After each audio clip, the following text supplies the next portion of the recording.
Donc bonjour, ici c'est une petite capsule d'introduction sur la commande qu'on dit LQR, un mot qui vient de l'anglais pour le terme Linear Quadratic Regulator. Donc la commande LQR, c'est une des techniques de base quand on travaille avec des systèmes multivariables. On va voir. Donc ici, dans cette petite capsule-là, on ne va pas rentrer dans les détails des équations mathématiques de comment calculer une commande LQR ou des détails sur les équations, mais on va juste faire un aperçu global de pourquoi on voudrait utiliser ça, quand est-ce qu'on peut l'utiliser ça, comment, les grandes familles de façons de faire, puis c'est quoi un aperçu de l'architecture. Donc on va commencer par c'est quoi la commande LQR.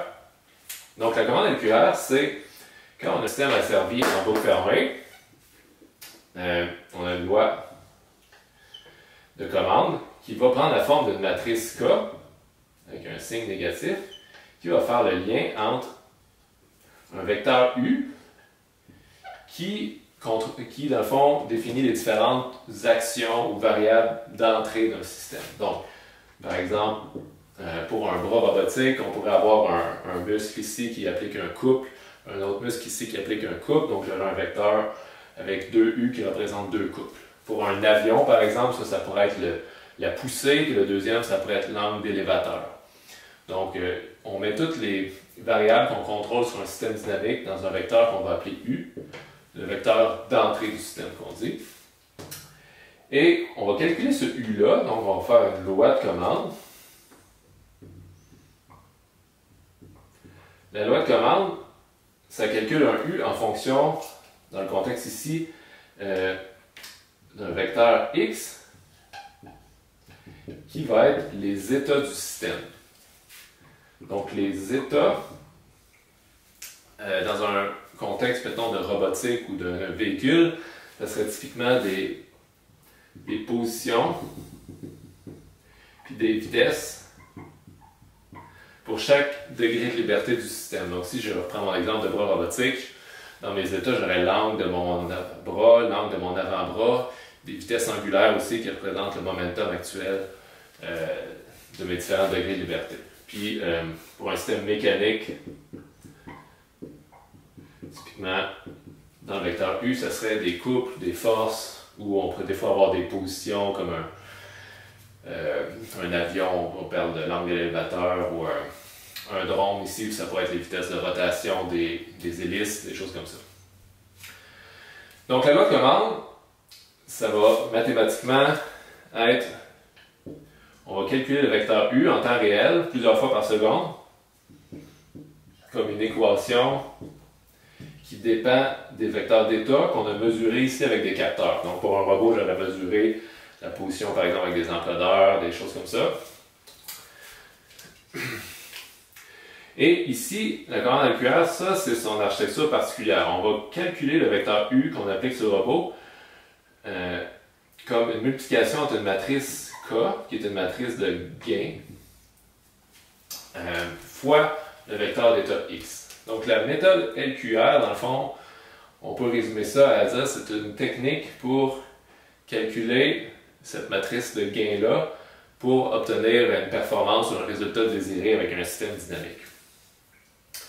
Pourquoi on voudrait utiliser cette méthode-là? On peut penser peut-être que la première chose que vous avez vue, c'est utiliser un PID pour asservir un degré de liberté, par exemple. On a un terme proportionnel, on a un terme dérivé, un terme intégral. Ça marche bien, on est capable de faire toutes sortes de choses. La première raison qui pourrait nous amener à dire je vais explorer plutôt cette architecture-là, cette technique-là, versus par exemple un PID, c'est si on a plusieurs degrés de liberté à coordonner. Donc, j'appellerais ça, si on veut faire des coordinations multi-axes d'un système. Donc, par exemple, je vais prendre un exemple ici. Mettons que j'ai un chariot que j'applique une certaine force dessus. Si je m'intéresserais juste à positionner le chariot sur sa position X comme ça, probablement qu'un PD, ça serait suffisant. Je pourrais faire ce que je veux avec le système, atteindre les performances que je désire. Mais si, par exemple, mon système, c'est comme une séquence de pendule inverse. Et j'essaie de stabiliser au-dessus comme ça. C'est moins évident de dire si tu es trop à gauche, pousse à droite, si tu es trop à droite, pousse à gauche. C'est pas si simple que ça, la séquence de consignes qu'il faut faire pour maintenir le pendule triple ici à l'équilibre. Donc quand on arrive avec une dynamique couplée, multi-axe comme ça, on peut pas juste dire, mettons l'erreur de mon effecteur, je vais appliquer directement un gain proportionnel à U, puis ça ne marchera pas directement comme ça. Fait que l'idée de la commande LQR, c'est que si on est capable de mesurer, par exemple, ici, tous les états du système, donc ici j'aurais la position du chariot, la position de chacun des angles comme ça. Donc par exemple, θ1, θ2, θ3.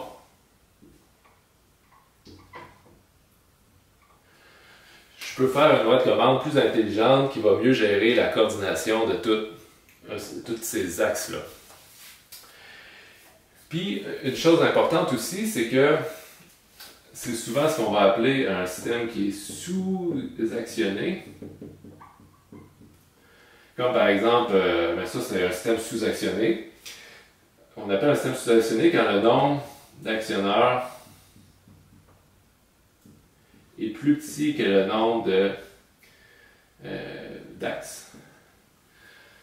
Donc mon bras, moi, il est pleinement actionné, dans le sens que j'ai un muscle pour chaque joint de mon bras.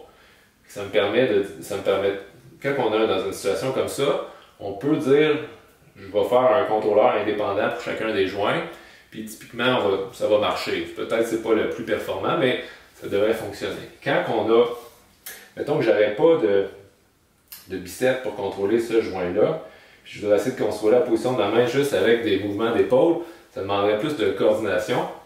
Et ça, c'est un framework qui permet de gérer ça. Ou des fois, on peut penser à un véhicule aussi, juste un drone. Un quadcoptère version planaire ici. Je contrôle des forces comme ça. Fait qu'ici, on peut penser que mon système ici a 3 degrés de liberté. Au bas, gauche-droite, puis en rotation. Ici, j'ai juste 2 forces. Instantanément, je peux juste contrôler une force nette dans ce sens-là, puis un couple, mais je n'applique pas de forces qui me font bouger de gauche à droite.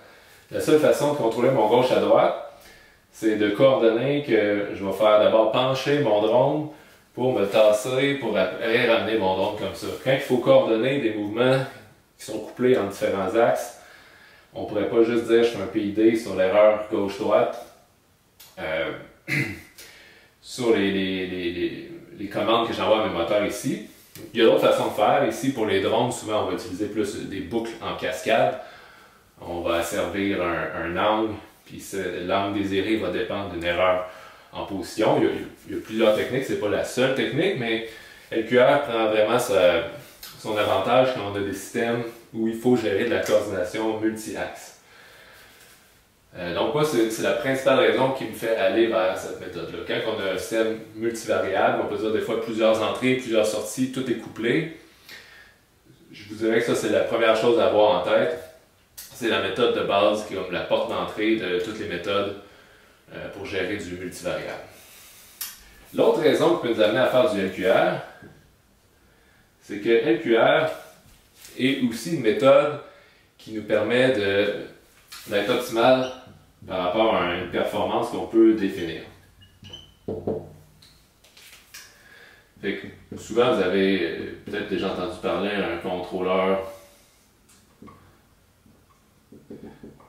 optimal. Donc, LQR, c'est une forme de commande optimale par rapport à une fonction de coût qui va être quadratique, d'où vient le terme ici. Donc ça nous permet de gérer, on peut définir une fonction de performance qui va nous permettre de contrôler un compromis entre, d'un côté, ce qu'on pourrait mettre dans le gros terme générique du temps de réponse, versus l'énergie dépensée ou la puissance que les actionnaires vont utiliser pour faire le mouvement. Fait que si on a un système où l'énergie ou la puissance disponible de nos actionnaires est limitée, puis on essaye de vraiment aller chercher le meilleur compromis possible, on a des requis très pointus, puis on veut faire un compromis en tout ça, ben LQA, c'est le framework pour calculer ce compromis-là de façon exacte mathématiquement. Donc, la performance dans cette façon de faire-là va être définie avec ce qu'on appelle une fonction de coût. On va dire, plus la fonction de coût est petite, plus on s'approche de 0, plus le système est performant. Fait que,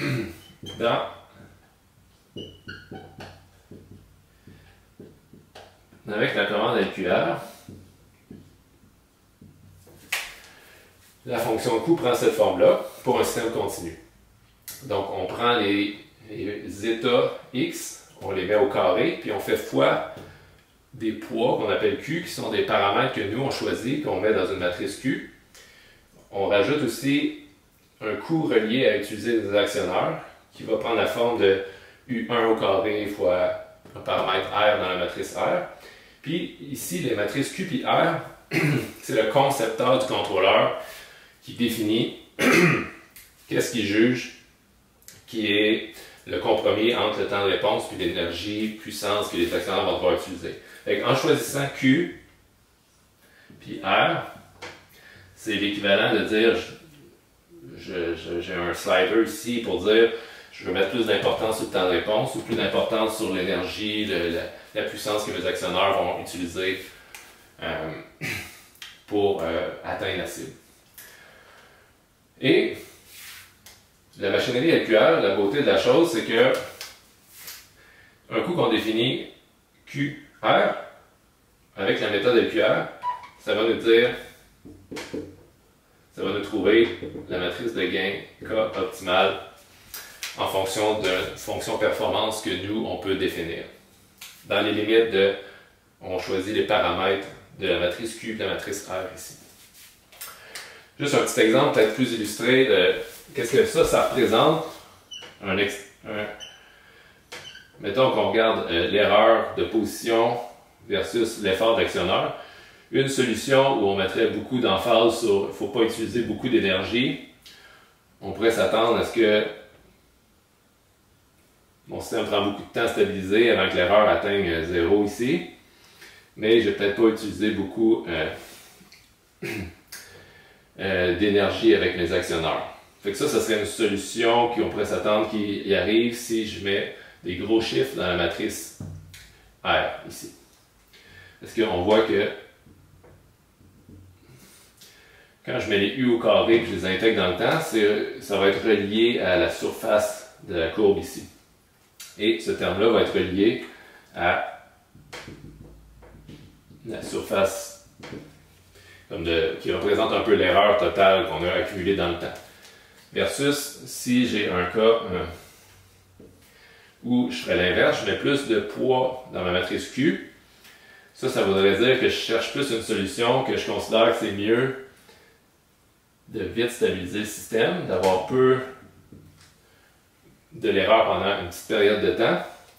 Mais peut-être que côté utilisation d'énergie, j'ai dépensé plus d'énergie, ça prend un système aussi qui a des plus gros moteurs peut-être pour réaliser cette trajectoire-là, ce qui peut devenir un enjeu ici. Qu'est-ce qui est intéressant de ce framework-là par rapport à la performance? Ici, on a une idée de qu'est-ce qu'on considère qui est bon, pas bon, puis qu'on est capable de le faire rentrer sous ce format-là, notre définition de performance, bien, on va pouvoir mettre ça dans la machinerie LQR, puis boum, ça va nous sortir, voici la matrice de gain qui est optimale par rapport à la fonction performance qu'on a spécifiée. Ensuite, quand est-ce qu'on peut utiliser ça? Bien, pour utiliser la méthode LQR, je vous ai déjà parlé qu'il faut avoir un coût quadratique. Fait qu'on peut peut-être le réécrire ici. Fonction coût quadratique. Ça, je ne considère pas que c'est vraiment une contrainte. Dans la plupart des problèmes on est pas mal tout le temps capable de formuler ça comme un coût quadratique, ou si ça ne rentre pas exactement ce format-là, on peut approximer avec un coût quadratique. De toute mon expérience d'utiliser différentes méthodes de contrôle, ça n'a jamais été une grosse contrainte à utiliser cette méthodologie-là, d'être limité avec un coût quadratique.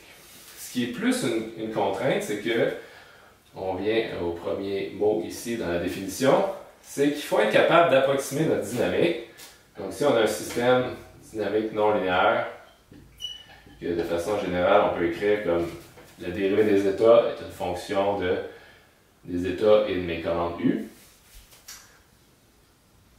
ben, il faut être capable de l'approximer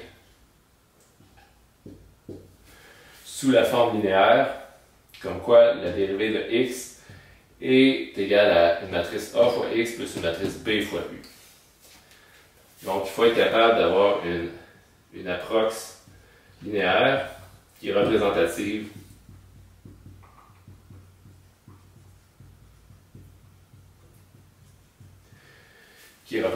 Donc si j'ai un avion qui vole dans le ciel, par exemple, même si c'est linéaire même si c'est non linéaire, par exemple, si on regarde toute la plage d'opération, peut-être que juste pour stabiliser un vol de croisière, la dynamique autour de mes conditions d'équilibre, ça va être parfait, ça va bien fonctionner. Si par exemple, je voudrais appliquer ça pour un robot robotique, pour essayer d'asservir des mouvements qui font des plus-moins 180 degrés, avec des sin cos qui changent de signe, on est peut-être moins dans le bon outil où ça va être adapté. Mais, par exemple, il y a plein de... Je ne vais pas rentrer dans les détails, mais il y a une façon d'utiliser ça même pour des systèmes non linéaires avec une couple de façons de faire plus avancées. Donc, entre autres, on peut définir des matrices A, B qui sont fonction du temps autour d'une trajectoire, ce qui nous permet d'appliquer ça à des systèmes qui sont quand même très non linéaires. Mais de façon générale, la méthode de base, on a typiquement une dynamique qui ne dépend pas du temps, mais on peut étendre cette méthode-là à de la dynamique qui dépend du temps aussi, si on regarde les variantes un peu plus avancées de la méthode LQR. La dernière, fait que ça c'est une des grosses contraintes de LQR, il faut qu'on travaille avec une dynamique qu'on peut approximer de façon linéaire et que ça reste représentatif. Et la deuxième grosse contrainte, je vous dirais, c'est justement, il ne faut pas que le système ait de contraintes. Contrainte dans le sens, si je travaille avec un robot, que j'ai des butées, puis mon bras ici peut juste faire plus ou moins 30 degrés, ou si mon moteur est limité en couple, peut-être que la poussée de mon avion, elle peut juste être plus grande que 0. Je ne peux pas avoir une poussée négative, mon avion ne peut pas... mon réacteur à réaction, il ne change pas de côté. Si j'ai des contraintes, le framework mathématique, lui, fonctionne quand on assume que U peut prendre n'importe quelle valeur de façon continue. Donc, le plus on s'éloigne que ça ne représente pas vraiment la réalité, si par exemple j'ai des grosses limites sur x1 doit être plus grand que entre xmax et 0 par exemple, ou même chose pour les variables d'entrée U, ça peut faire que la méthodologie ici va être plus limitée. Si on travaille vraiment proche des contraintes, ça ne marchera pas super bien. Si les contraintes sont très loin, puis qu'en utilisation normale, on est loin des contraintes, ça va quand même bien fonctionner. Donc, maintenant que j'ai expliqué plus le quand, pourquoi, qu'est-ce que ça fait, maintenant c'est le comment. La beauté de la chose, puis pourquoi vous entendez beaucoup parler de cette méthode, c'est que un des beaux résultats mathématiques du domaine de la commande, c'est que si on a une dynamique linéaire plus une fonction de coût quadratique,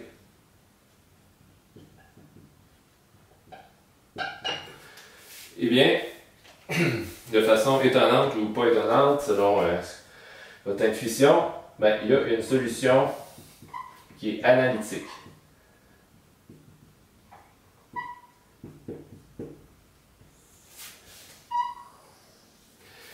Donc, on va être capable de résoudre une équation en fonction de nos matrices A, B qui définissent la dynamique linéaire, de nos matrices Q, R qui définissent la fonction coût quadratique, on va être capable de trouver la solution K qui correspond à la meilleure loi de commande possible en fonction de cette fonction coût-là. Donc, cette solution-là, c'est une solution à l'équation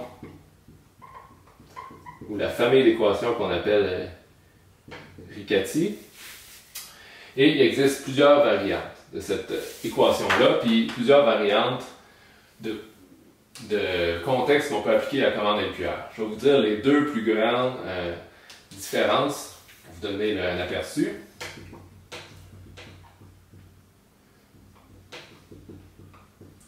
La première, c'est relié à l'horizon de temps. Donc, ici, je n'ai pas spécifié les bornes de mon intégrale, mais l'horizon de temps, vous devez dire comment je vais regarder le coût sur quelle période de temps. Est-ce que je suppose que mon système il arrête après 10 secondes puis c'est fini? Ou est-ce que je suppose que j'arrête après 20 secondes? Ce qui est intéressant, c'est qu'il existe deux versions des solutions selon si on a un horizon de temps infini versus fini. Et celle que vous utilisez probablement le plus souvent, que si on ne spécifie pas, c'est typiquement l'horizon de temps infini. Donc par défaut, c'est qu'on regarde pour un horizon de temps infini. On assume qu'on va continuer à accumuler l'erreur jusqu'à temps est égal à infini. L'intégrale, elle ne diverge pas vers l'infini vu que si le système est stable, tout va tendre vers zéro à cause que ma dynamique est linéaire. Et qu'avec cette loi de commande-là, tous mes pôles vont être négatifs, donc tout va converger. En fait, je fais peut-être une petite parenthèse, mais ce qui est intéressant, c'est que en appliquant la méthode de QR, les solutions qu'on trouve vont tout le temps être stables. Nécessairement, parce que s'il y a une solution qui est instable, le coût divergerait vers l'infini. Fait que clairement, ça ne peut pas être optimal si j'ai un coût qui tend vers l'infini. Donc, toutes les matrices K que la méthode va nous donner, par défaut, vont tout le temps faire que le système va être stable. Pour la version linéaire, qui est une approximation. Si j'applique cette méthode-là sur mon système non linéaire, peut-être que ça ne sera plus vrai à cause des non-linéarités qui n'ont pas été considérées ici. Mais, fin de la parenthèse. Fait que, quand on a un horizon de temps infini, on a une solution qui est du genre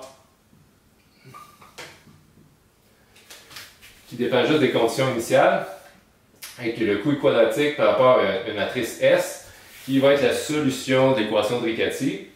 Et de S, c'est à partir de S qu'on va pouvoir calculer la matrice K.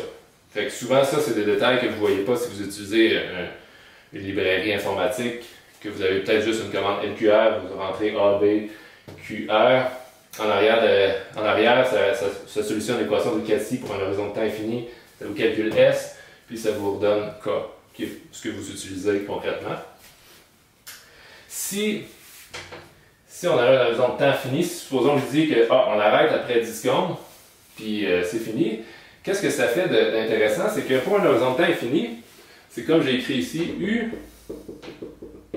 dépend juste de X. Il ne dépend pas du temps, mais si j'ai un horizon de temps fini, ma matrice K serait une fonction du temps. Les gains, mon gain K, selon comment je suis proche de la fin du monde ici, serait différent. Fait que mes gains seraient variables dans le temps.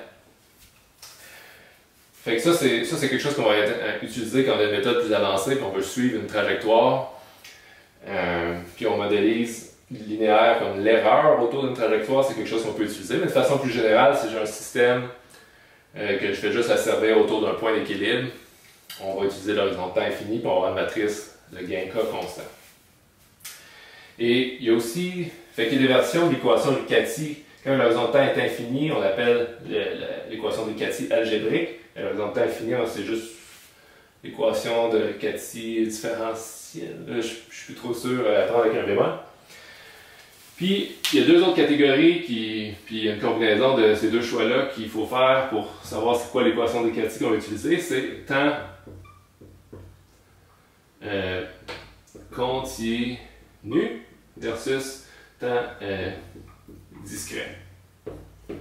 Fait que tout ce que j'ai écrit à date, j'assumais qu'on était en temps continu, donc j'ai de la dynamique qui est une équation différentielle et pas une équation de différence. Donc, qu'est-ce qui changerait si on serait en temps discret? C'est que plutôt que d'avoir un coût qui serait une intégrale dans le temps continu, ben J, ça serait plutôt une sommation de la même chose, un coût quadratique.